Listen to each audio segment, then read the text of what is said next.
siang kepada Bu Lise dan teman-teman sekalian. Pada kesempatan ini, izinkanlah saya untuk mempresentasikan tentang alat bantu presentasi. Sebelum saya masuki materi, izinkanlah saya untuk memperkenalkan diri terlebih dahulu. Perkenalkan, nama saya Ignatia Hera Sigi Juwita. Saya merupakan siswa PBSI dari Universitas Sanata Dharma, dan pada kesempatan kali ini saya akan mempresentasikan tentang alat bantu presentasi. Lalu apa itu alat bantu presentasi? Mungkin teman-teman ada yang sudah pernah mendengar tentang ini ya. Jadi sebenarnya alat bantu presentasi adalah alat yang menunjang tentang presentasi itu sendiri. Jadi bisa dari dalam ataupun dari luar ya teman-teman. Selanjutnya, baik, ini merupakan pengertian menurut para ahli, yaitu alat bantu presentasi adalah 2 atau 3 dimensi, video, audio, dan atau alat multimedia yang membantu pembicaraan dalam presentasi. Jadi ada 2 jenis ya, di sini ada 2 poin yang akan saya garis bawahi, yaitu 2 atau 3 dimensi. 2 dimensi bisa berupa gambar, 3 dimensi bisa berupa barang dan lain-lain, seperti yang akan saya presentasikan selanjutnya. Baik, selanjutnya sebelum kita mengenal tentang jenis-jenis alat bantu presentasi, di sini saya akan menjelaskan fungsi-fungsi alat bantu presentasi. Yang pertama, untuk membantu audiens agar lebih paham. Dengan adanya alat bantu, audiens bisa mengetahui presentasi kita dengan lebih baik. Yang kedua juga, presentasi akan lebih menarik karena kehadiran visual aids seperti itu bisa menunjang ketertarikan seseorang yang melihat presentasi kita. Lalu yang ketiga, ini bisa memudahkan presenter. Seperti yang saya gunakan sekarang ini sangat membantu saya dalam berpresentasi untuk saat ini, misalnya dengan menggunakan laptop. Lalu yang sedang saya gunakan ini, nanti saya akan jelaskan, dan juga ini yang ada di depan sini. Lalu yang terakhir, mengurangi rasa gugup. Mengapa mengurangi rasa gugup? Karena di sini kita bisa terbantu dengan alat-alat ini. Jadi kita rasa gugupnya bisa menghilang sedikit demi sedikit karena kita merasa terbantu oleh alat-alat tersebut. Lalu selanjutnya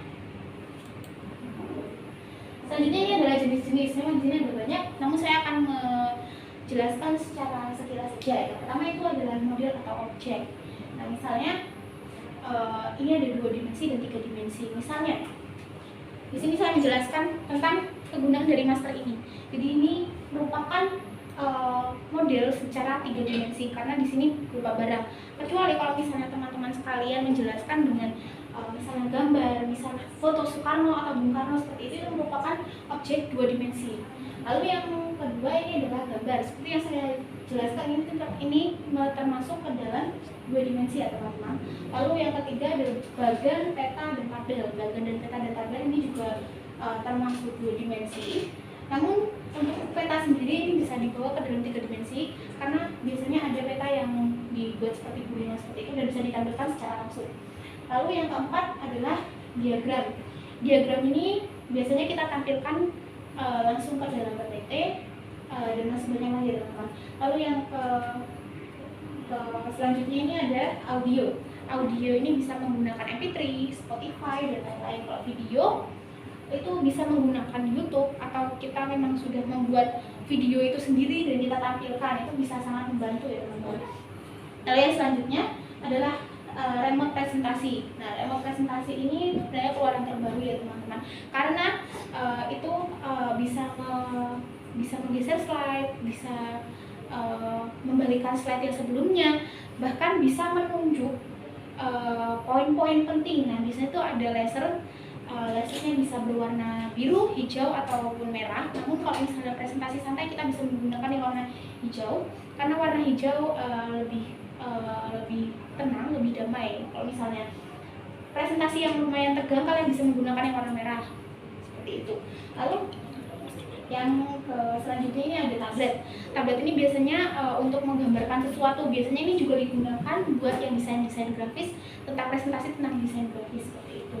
Lalu Selanjutnya ada mouse wireless. Seperti yang saya gunakan saat ini adalah salah satu contoh mouse wireless. Jadi dia bisa digunakan dalam jarak yang sekitar 5 atau 10 meter.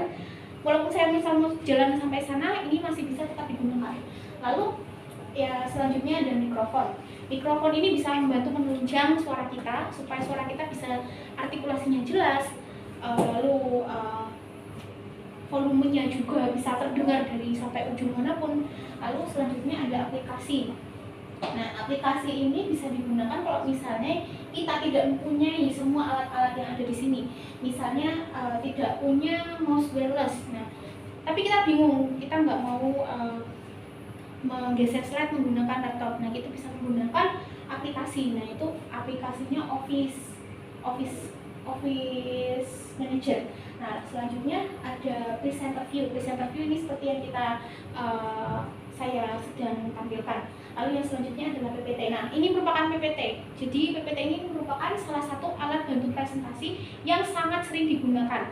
Lalu selanjutnya adalah laptop. Seperti yang Anda lihat ini adalah merupakan salah satu alat bantu juga.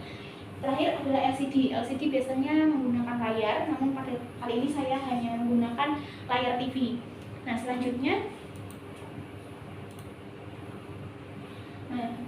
adalah panduan mempersiapkan alat bantu. Yang pertama itu harus efektif. Jadi dalam menggunakan alat bantu, kita tidak boleh menggunakan alat yang terlalu berlebihan karena itu bisa sangat menyulitkan. Lalu yang kedua, gunakan warna yang tepat. Jadi kalau misalnya untuk anak-anak gunakan warna-warna yang ceria. Kalau misalnya emang untuk pekerjaan gunakan warna-warna yang serius, misalnya biru, hitam, atau putih. Warna-warna netral juga boleh. Lalu yang ketiga, gunakan gambar-gambar yang tepat. Jadi gambarnya harus sesuai. Misalnya dengan ini, panduan mempersiapkan alat bantu. Jadi di sini seperti gambar gadis ini seperti menginformasikan seperti itu. Nah, ini berarti kan sangat membantu kan ya teman-teman.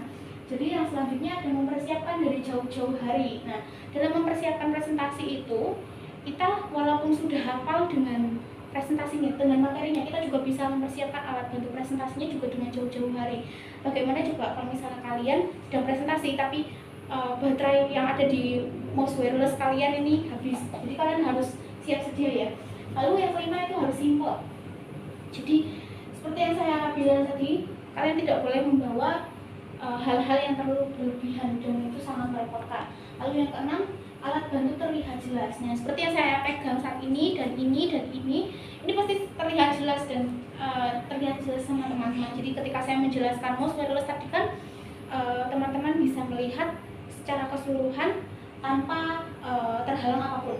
Lalu yang ketujuh, meminimalisir teks. Apabila Anda perhatikan dari tadi, saya mempresentasikan, saya sangat jarang menggunakan teks yang panjang atau menempelkan teks yang sangat panjang, teks yang satu paragraf ke dalam presentasi. Jadi itu adalah panduan mempresentasikan alat bantu.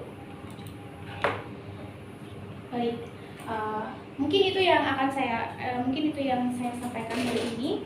Atas perhatiannya pada saya ucapkan terima kasih.